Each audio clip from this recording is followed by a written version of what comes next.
Hello everyone, welcome to star education YouTube channel. Star education YouTube ચેનલમાં આપ સૌનું ખૂબ ખૂબ સ્વાગત છે. આજનો જે વિડીયો છે એમાં આપણે ચર્ચા કરીશું 11મી જાન્યુઆરીના તમામ અગત્યના કરંટ અફેર. સ્ટાર એજ્યુકેશનની તમામ ઓફિશિયલ નોટિફિકેશન માટે આપણી ટેલિગ્રામ ચેનલને જોઈન કરી શકો છો અને ઉપરાંત આપણી એન્ડ્રોઇડ એપ્લિકેશન પણ છે, તો પ્લે સ્ટોરમાં જઈને આપણી એન્ડ્રોઇડ એપ્લિકેશન પણ ડાઉનલોડ કરી શકો છો અથવા ડિસ્ક્રિપ્શનમાં પણ લિંક આપેલી છે, ત્યાંથી પણ તમારે ડાઉનલોડ કરી શકાશે. અને કરંટ અફેરના કોર્સ છે બરાબર, એમાં આપણે નવો એક 3 મહિના માટે 99 રૂપિયાનો કોર્સ લોન્ચ કર્યો છે અને આ પ્રાઇસ માત્ર 14 જાન્યુઆરી સુધી વેલિડ રહેશે. તો જેટલા લોકોને જોડાવું છે 14 જાન્યુઆરી સુધીમાં જોડાઈ શકે છે. 99 રૂપિયાની પ્રાઇસ રહેશે બરાબર. અને બાકી રેગ્યુલર આપણો 499 વાળો કોર્સ ચાલુ છે, જેમાં તમને 1 વર્ષની વેલિડિટી મળે છે બરાબર. આ 499 વાળા કોર્સમાં તમને 2021 સુધીના કરંટ અફેરની પીડીએફ મળશે, જ્યારે આ 3 મહિના વાળો જે કોર્સ છે એમાં ઓગસ્ટ 2022 સુધીની તમે એક્સેસ કરી શકશો જૂની બરાબર. તો તમને જે કોર્સ અનુકૂળ આવે એ તમે લઈ શકો છો. શરૂ કરીએ આજનો વિડીયો. શરૂ કરતા પહેલા ગઈકાલે એક વિડીયો પણ મૂકેલો હતો જીપીએસસીના જે ક્લાસ 1-2 નો જે પેપર હતો, તો એમાં કેટલા ક્વેશ્ચન આપણામાંથી હતા, તો બધું પ્રૂફ સાથે સ્ક્રીનશોટ વાળો આખો વિડીયો બનાવેલો છે. તો એ વિડીયો ન જોયેલો હોય તો જોઈ લેજો, કેમ કે આવનારી જે પરીક્ષાઓ છે તલાટી જુનિયર ક્લાર્કની, તો એના માટે પણ ઉપયોગી થઈ શકે છે. કદાચ એકાદો ક્વેશ્ચન એમાંથી રિપીટ થઈ જાય બરાબર. શરૂ કરીએ આજનો વિડીયો. સૌથી પહેલો ક્વેશ્ચન છે, હાલમાં કયા દેશને નેબરહુડ ફર્સ્ટ પોલિસી અંતર્ગત છે 75 બસ આપી છે? તો હાલમાં જ ભારતે કયા દેશને 75 બસ આપી છે નેબરહુડ ફર્સ્ટ પોલિસી અંતર્ગત? બસ આપી છે આપણે શ્રીલંકાને બરાબર. પાકિસ્તાન સાથે તો અમથાય સંબંધો ખરાબ છે આપણા બરાબર. તો કોને આપી છે? તો કઈ કે શ્રીલંકાને. તો એક ઓપ્શન તો આમને બાદ થઈ, 3માંથી સિલેક્ટ કરવાનું થતું હતું, તો આપણો આન્સર શું આવ્યું? શ્રીલંકા. તો હાલમાં જ નેબરહુડ ફર્સ્ટ પોલિસી અંતર્ગત આપણે શ્રીલંકાને 75 બસ ભેટમાં. હવે થોડાક શ્રીલંકા વિશે અગત્યના પોઈન્ટનું અહીં તમને રિવિઝન કરાવું. તો શ્રીલંકા છે એના એક કવિ છે શેહાન કરુણાતિલકા. શ્રેહાન કરુણાતિલકા. તો એમને બુકર પ્રાઇઝ મળ્યો છે 2022 માટે. કઈ કૃતિ માટે? તો કે 7 મૂન ઓફ માલી અલ્મેડા. માલી અલ્મેડાના 7 ફૂલ માટેની એક એમની કૃતિ હતી, તે માટે એમને આ બુકર પ્રાઇઝ મળેલો છે 2022 માટે. બાકી હાલમાં જ છે ભારત શ્રીલંકા વચ્ચે ફેરી સેવા શરૂ થઈ હતી. ફેરી એટલે કે બોટમાં તમે જઈને ટ્રાવેલિંગ કરી શકો એ ટાઈપની ફેરી સેવા બરાબર. જેમ કે બસ આપણને એક જગ્યાએથી બીજી જગ્યાએ લઈ જાય, એમ સિમિલરલી તમે પાણીના માધ્યમથી તમે એક જગ્યાએથી બીજી જગ્યાએ જાઓ બીજા સ્ટેશનને, તો એ જે સેવા છે એને શું કહેવાય? ફેરી બરાબર. જેમ ઘોઘામાં રોરો ફેરી હતી, એવી જ એક ફેરી સેવા છે બરાબર, ભારત અને શ્રીલંકા વચ્ચે શરૂ થઈ જાય. તો એ કયા કયા 2 જંકશન વચ્ચે શરૂ થઈ હતી? તો એક તો હતું શ્રીલંકાનું કંકેસંતુરાઈ અને ભારતનું પોંડિચેરી, આ બંનેને કનેક્ટ કરતું હતું બરાબર. બાકી શ્રીલંકાને આપણે ડેરીના ઉત્પાદન માટે સહયોગ પૂરો પાડવાના હતા, ટેકનિકલ સપોર્ટ. તો એના માટે ભારતની કઈ 2 સંસ્થાઓ સપોર્ટ પૂરી પાડવાની હતી શ્રીલંકાને? તો એમાં એક તો સમાવેશ થાય છે નેશનલ ડેરી ડેવલપમેન્ટ બોર્ડનો, અને બીજું Gujarat cooperative milk marketing federation, જે અમૂલ બ્રાન્ડ તરીકે પ્રખ્યાત છે. તો આ બંને છે એને સપોર્ટ પૂરું પાડવાના હતા. બાકી શ્રીલંકામાં બિમસ્ટેકની જે બેઠક હતી એનું આયોજન થયું હતું કોલંબો ખાતે બરાબર. તો આ પણ અગત્યનો પોઈન્ટ છે જે તમારે યાદ રાખવાનો છે. એના પછીનો પ્રશ્ન છે, હાલમાં જ ભારતીય સેના દ્વારા આર્મ ઓટોનોમસ બોટ સ્વામ્સ માટે કઈ કંપની સાથે કરાર કર્યા છે? તો ભારતીય નૌસેનાએ આ માટે કરાર કર્યો છે સાગર ડિફેન્સ એન્જિનિયરિંગ લિમિટેડ સાથે. તો આન્સર આવશે સાગર ડિફેન્સ એન્જિનિયરિંગ લિમિટેડ. તો હાલમાં જ ભારતીય સેના દ્વારા છે આર્મ ઓટોનોમસ બોટ સ્વામ માટે છે સાગર ડિફેન્સ એન્જિનિયરિંગ સાથે કરાર કરવામાં આવેલા છે. અને આ કઈ પહેલ અંતર્ગત આ કરાર થયા છે? તો કે સ્પ્રિન્ટ પહેલ અંતર્ગત. સ્પ્રિન્ટ પહેલનું અહીં તમને પૂરું નામ પૂછી શકે, તો પૂરું નામ યાદ રાખીશું, supporting pole vaulting in research development through innovation for defence excellence, જેને શોર્ટમાં આપણે આઈડેક્સ તરીકે ઓળખીએ છીએ. ઇનોવેશન્સ ફોર ડિફેન્સ એક્સિલન્સ છે એને ટૂંકમાં આઈડેક્સ તરીકે ઓળખીએ છીએ. પછી NIIO અને TDEC, આ બધા મળીને આખી એક પહેલ રચે છે જેનું નામ છે સ્પ્રિન્ટ પહેલ બરાબર. તો અહીંયા આઈ છે માત્ર આઈડેક્સ નો છે, એન છે બરાબર એન આઈઆઈઓ નો છે, અને ટી ડેક્સ નો ટી છે સ્પ્રિન્ટ પહેલ ની અંદર. તો આ બધાનું પણ પાછું પૂરું નામ છે, જેમ કે ટી ડેક નું પૂરું નામ શું છે તો કે ટેકનોલોજી ડેવલપમેન્ટ એક્સેલરેશન સેલ. બરાબર, અગાઉ પણ આપણે એકાદ વાર આની વાત કરી ગયા છીએ, જસ્ટ અત્યારે ખાલી આ ચર્ચામાં આવ્યું છે એટલે તમને પૂરું નામ જણાવું છું. બાકી આ એક પ્રકારની માનવ રહિત બોટ હશે, જેમ આપણે ડ્રોન ઉડાવીએ છીએ, માનવ રહિત ડ્રોન, બરાબર. તો સિમિલરલી જે નૌસેના માટેનું આ એક નવું વેરિયન્ટ બનશે, એક પ્રકારની માનવ રહિત બોટ જે એટેક પણ કરી શકશે, બરાબર. તો આનાથી જાનમાલની હાનિનો પણ ભય નહીં રહે આપણી નૌસેનાને. ઓકે, તો ખૂબ જ એડવાન્સ ટેકનોલોજી છે, આપણા માટે બહુ કામમાં આવશે. ચલો, એક ચર્ચામાં રહેલો પોઈન્ટ છે જોશીમઠ, બરાબર. તો આ જોશીમઠ છે કયા રાજ્યમાં આવેલો છે? કોઈક જગ્યાએ તમે જોશીમઠ વાંચશો, કોઈક જગ્યાએ જ્યોતિમઠ વાંચશો, બરાબર, વસ્તુ એક જ છે. તો આ જોશીમઠ કયા રાજ્યની અંદર આવેલું છે? તો જોશીમઠ છે બરાબર એ ઉત્તરાખંડ રાજ્યમાં આવેલું છે. ચર્ચામાં શા માટે છે અત્યાર સુધીમાં તમને 100% ખબર પડી ગઈ હશે, કદાચ ખબર ન પડી હોય તો હવે ખબર પડી જશે. આ લોકેશન એવી છે, આ ઉત્તરાખંડની એક શહેર છે, ત્યાં વસ્તી માત્ર 16,000 જેટલી છે. 16,000 ની વસ્તી છે આ ગામની અંદર, અને આ ગામની અંદર ઘટનાઓ એવી બની કે 600 જેટલા મકાનો છે ગામના, બધે ઘરમાં અચાનક જ મોટી મોટી તિરાડો પડવા માંડ્યા. તમે અમુક હું તમને સ્ક્રીનશોટ દેખાડું છું, આ તો હજી બહુ ઓછી છે, બહુ ભયાનક આમ કહીએ ને એવી સ્થિતિ થઈ ગઈ છે ત્યાં, બરાબર. લોકોમાં ભયનો માહોલ થઈ ગયો છે અચાનક જ આવી તિરાડો પડવાથી, બરાબર. અચાનક જ દરેકના ઘરની અંદર છે આવી તિરાડો પડવા લાગી છે. તો આ શું કામ થાય છે? તો એક સંકેત દર્શાવે છે આ બધી ઘટના છે, બરાબર, એ ખૂબ મોટો લેન્ડસ્કેપ થવાનો છે ઉત્તરાખંડની અંદર, બરાબર, એનો સંકેત દર્શાવે છે. ઓકે, બની શકે કે આજે આખું શહેર છે ફરી વખત ડૂબી શકે છે. એક અગાઉ પણ આવો એક ઘટના બની હતી, પણ એ આખી ઘટના અલગ હતી. એક ગ્લેશિયર તૂટ્યો હતો ને પેલું તળાવમાં પૂર આવી ગયો હતો. તો આ લગભગ ઘટના 2021ની છે, બરાબર. તો એના કારણે આખો પૂર આવી ગયો અને ઘણા બધા મકાનો છે એમાં પણ ડૂબી ગયા હતા, બરાબર. પણ એ આખી ઘટના અલગ છે ને આ આખી ઘટના અલગ છે. ઓકે, તો અત્યારે છે ભારત સરકાર હવે આમાં શું નિર્ણય કર્યો છે એની વાત કરીએ. તો 600 થી વધુ મકાનો છે તે તિરાડ પડી ગઈ છે, લેન્ડસ્લાઇડિંગ થઈ શકે એવી પણ આગાહી છે. તો કેન્દ્ર સરકાર છે, બરાબર, એને કેટલાક વિસ્તારો છે એને અસુરક્ષિત અથવા તો રહેવા માટે અયોગ્ય જાહેર કરી દીધા છે, અને જે આ વિસ્તાર છે આખો જોશીમઠનો, બરાબર, એને લેન્ડસ્લાઇડ સબસિડન્સ ઝોન્સ છે ડિક્લેર કરવામાં આવેલું છે. લેન્ડસ્લાઇડ સબસિડન્સ ઝોન આખું ડિક્લેર કરી દીધું છે ભારતની સરકાર.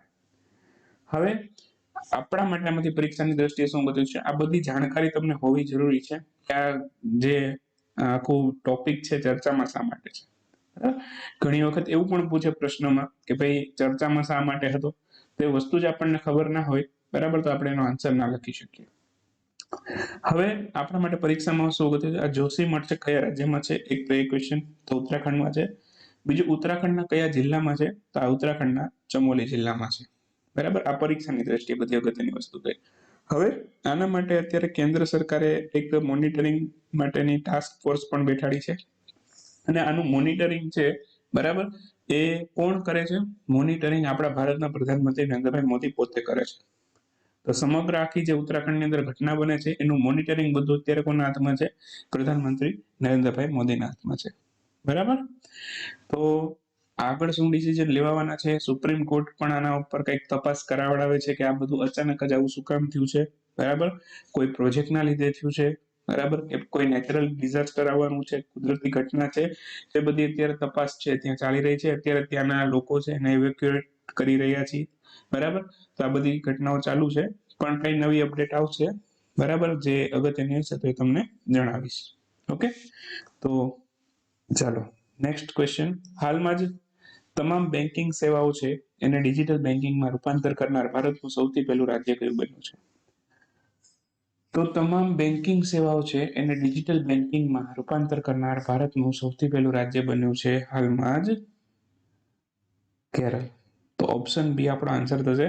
હાલમાં કેરળ છે એ તમામ બેન્કિંગ સેવાઓ છે એને ડિજિટલ બેન્કિંગની અંદર રૂપાંતર કરનાર ભારતનું સૌથી પહેલું રાજ્ય બન્યું છે. અગાઉ તમને ખબર હોય તો કેરળ રાજ્ય છે એને પોતાનું ફાઇબર ઓપ્ટિક ઇન્ટરનેટ પ્રોજેક્ટ શરૂ કર્યો હતો, જેનાથી પોતે સમગ્ર રાજ્યમાં પોતાનું ઇન્ટરનેટ ઊભું કરી દીધું અને પ્રોજેક્ટનું નામ હતું કે4.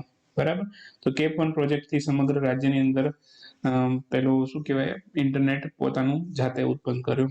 ઓકે, એનો એક બેસ્ટ ઉપયોગ કર્યો એમણે કે તમામ જે બેન્કિંગ સેવા છે એને ડિજિટલ સ્વરૂપમાં કન્વર્ટ કરી નાખી. બરાબર, તો કેરળ ભારતનું સૌથી પહેલું રાજ્ય, સંપૂર્ણ રાજ્યની અંદર અત્યારે ડિજિટલ બેન્કિંગ ચાલે છે. બીજું, કર્ણાટક બીજા કયા કારણોથી ન્યૂઝમાં તો? એક ધર્મધામ બેઠક, મેં તમને કીધું તે પ્રમાણે સંપૂર્ણ લાઇબ્રેરી ધરાવતી આખી બેઠક બની છે. તમામ બોર્ડ છે ત્યાંના ધર્મધામ બેઠકના બધે લાઇબ્રેરીની સ્થાપના કરી દેવામાં આવી છે. તો ભારતનું સૌથી પહેલી એવી કોન્સ્ટિટ્યુઅન્સી છે, બરાબર, કે જ્યાં તમામ બેઠકમાં લાઇબ્રેરી હોય.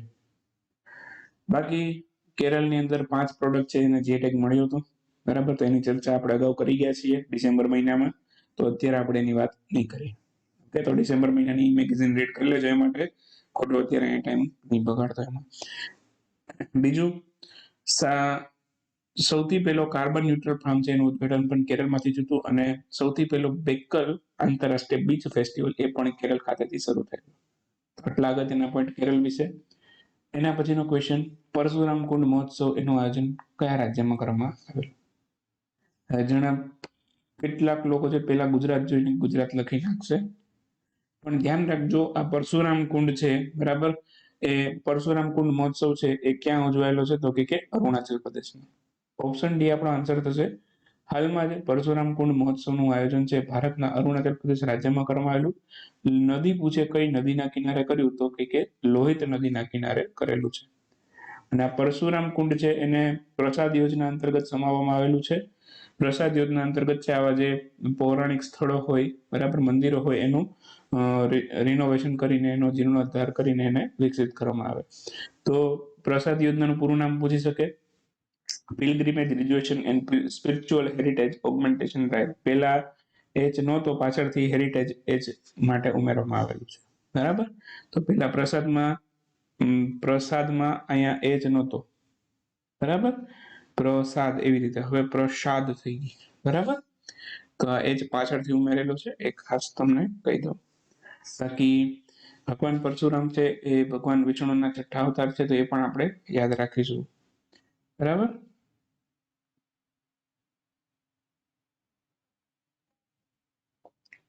એના પછીનો ક્વેશ્ચન, સિરિયમ એવિએશન એનાલિટિક્સ એની રેટિંગ પ્રમાણે વિશ્વના 10 સૌથી શ્રેષ્ઠ એરપોર્ટમાં ભારતના કેટલા એરપોર્ટને સ્થાન મળેલું છે? તો ભારતના કુલ 2 એરપોર્ટને આમાં સ્થાન મળ્યું છે. તો 2 એરપોર્ટ કયા છે?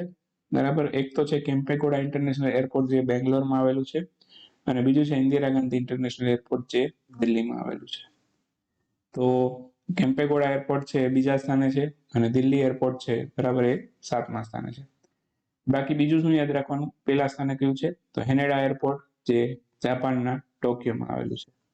ઓકે, બાકી 10મા સ્થાને કયું છે એ પણ યાદ રાખવું હોય તો યાદ રાખી લેજો, ચાર્લોટ ડગલાસ ઇન્ટરનેશનલ એરપોર્ટ. બરાબર, એ અમેરિકાનું છે. તો પહેલો, બીજો અને 7મો ક્રમ યાદ રાખો. પોસિબલ હોય તો 1 થી 3 યાદ રાખો. બરાબર, બાકી બહુ એમાંથી એટલું બધું કઈ અગત્યનું છે નહીં. ક્વિક ન્યૂઝ ઉપર આવી જાય. ક્વિક ન્યૂઝમાં સૌથી પહેલો ક્વેશ્ચન હાલના વિડીયોમાં, હાલમાં જ ભારતનું કયું મંત્રાલય છે જેણે ઓનલાઈન ગેમિંગ માટે એક ડ્રાફ્ટ રૂલ તૈયાર કર્યો છે? ડ્રાફ્ટ રૂલ તૈયાર કર્યો છે, હજી એની અંદરથી કઈ બીજી વિશેષ માહિતી બહાર નથી પડી. તો અત્યારે ખાલી એટલું જ યાદ રાખવાનું છે, ઓનલાઈન ગેમિંગ માટે ડ્રાફ્ટ રૂલ કોને તૈયાર કર્યો? તો કે ઇલેક્ટ્રોનિક આઈટી મંત્રાલય. બસ એટલું યાદ રાખવાનું, બીજું કંઈ નહીં. પ્રમુખ સ્વામી મહારાજનો શતાબ્દી મહોત્સવ એની મુખ્ય ઉજવણી ગુજરાતના કયા શહેરમાં કરવામાં આવેલી? તો પ્રમુખ સ્વામીના મહારાજની હાલમાં જ શતાબ્દી મહોત્સવ ઉજવાય છે અને ગુજરાતના અમદાવાદમાં એની મુખ્ય ઇવેન્ટનું આયોજન થયેલું છે. મોસ્ટલી બધાને ખબર જ હશે આ ટોપિક, બરાબર, શતાબ્દી મહોત્સવ વાળો પણ, અને જે લોકલ ત્યાંના હશે એને તો આ બધી આઈડિયા હશે જ. ચાલો, એના પછીનો ક્વેશ્ચન, હાલમાં જ આદિ શૌર્ય પર્વ પરાક્રમકા આ નામથી કયા શહેરમાં જનજાતીય નૃત્ય મહોત્સવનું આયોજન કરવામાં આવેલું? તો આ નવી દિલ્હી ખાતે આયોજન કરવામાં આવેલું. તો આન્સર આવશે નવી દિલ્હી. હાલમાં જ G20 ના યુથ માટેનું ઓર્ગેનાઇઝેશન જેને Y20 તરીકે ઓળખીએ છીએ એનો થીમ અને લોગો કોણે લોન્ચ કર્યો? તો અનુરાગસિંહ ઠાકુરે લોન્ચ કરેલો છે. એના પછીનો ક્વેશ્ચન છે, હાલમાં ચેરચેરા ફેસ્ટિવલની ઉજવણી ભારતના કયા રાજ્યમાં થઈ હતી? તો ચેરચેરા ફેસ્ટિવલ છે એ છત્તીસગઢ રાજ્યમાં ઉજવાય છે. તો આન્સર આવશે છત્તીસગઢ. હાલમાં જ મોસીટ પ્લેટફોર્મની રચના કોના દ્વારા કરવામાં આવેલી? તો મોસીટ પ્લેટફોર્મનું પૂરું નામ પણ પૂછે તો પૂરું નામ પણ આપી દીધું છે, modular open source identify platform. હવે આધાર કાર્ડ જેવી જ આખી સિસ્ટમ છે, બરાબર. તો ઘણા બધા દેશોએ અપનાવી પણ છે, ભારત ઉપર ટ્રસ્ટ કર્યો છે. અને બાકી વાત કરું તો આ શરૂ કોણે કરી, આની રચના કોણે કરી હતી? International institute of information technology બેંગ્લોરે કરી હતી. હાલમાં જ હાર્વર્ડ લો સ્કૂલ દ્વારા એવોર્ડ ફોર ગ્લોબલ લીડરશિપ પુરસ્કારથી કોને સન્માનિત કરવામાં આવ્યું? ડીવાય ચંદ્રચૂડ, આપણા સુપ્રીમ કોર્ટના 50મા મુખ્ય ન્યાયાધીશ, એમને સન્માનિત કરેલ. દિલ્હી ખાતે મુખ્ય સચિવોની બીજા સંમેલનનું અથવા તો બીજી બેઠકનું આયોજન કરવામાં આવ્યું. એની અધ્યક્ષતા કોણે કરી? તો અધ્યક્ષતા કરી નરેન્દ્રભાઈ મોદી. સૌથી પહેલી ધર્મશાળામાં થઈ હતી, તે પણ ખાલી જાણ માટે યાદ રાખો તો યાદ રાખજો. હાલમાં જ યુએસએના હાઉસ ઓફ રિપ્રેઝેન્ટેટિવના સ્પીકર તરીકે કોની નિયુક્તિ કરવામાં આવેલી? તો કેવિન મેકાર્થી છે એને હાઉસ ઓફ રિપ્રેઝેન્ટેટિવના સ્પીકર તરીકે નિયુક્ત કરવામાં આવેલા છે. અને કઈ પાર્ટીના છે? તો કે રિપબ્લિકન પાર્ટીના છે. અમેરિકાની અંદર જે હાઉસ ઓફ રિપ્રેઝેન્ટેટિવ છે, બરાબર, તો એ લોકસભા જેવું કામ કરે છે, બરાબર. એને ત્યાંનું લોકસભા કહેવાય. અને આપણે રાજ્યસભા હોય એમ ત્યાં અમેરિકાની અંદર સેનેટ હોય, બરાબર. તો જેમ આપણે પણ દ્વિગૃહી શાસન પદ્ધતિ છે, બરાબર, એવી રીતે અમેરિકામાં પણ સેમ પોઈન્ટ છે, બરાબર. ચલો, એના પછીનો ક્વેશ્ચન છે, પ્રધાનમંત્રી નરેન્દ્રભાઈ મોદી એસ્પિરેશનલ બ્લોક પ્રોગ્રામની શરૂઆત કરી, એમાં કેટલા જિલ્લાનો અથવા તો કેટલા બ્લોકનો સમાવેશ કરેલો છે? તેમાં 500 બ્લોકનો સમાવેશ કરેલો છે. તો આન્સર આવશે 500. તો બસ આ સાથે 11મી જાન્યુઆરીનો વિડીયો સમાપ્ત કરીએ. મળીએ 12મી જાન્યુઆરીના વિડીયોમાં. ત્યાં સુધી રજા લઈશું. આવજો, બાય બાય, ગુડ નાઇટ, શુભરાત્રી. Thank you for watching star education.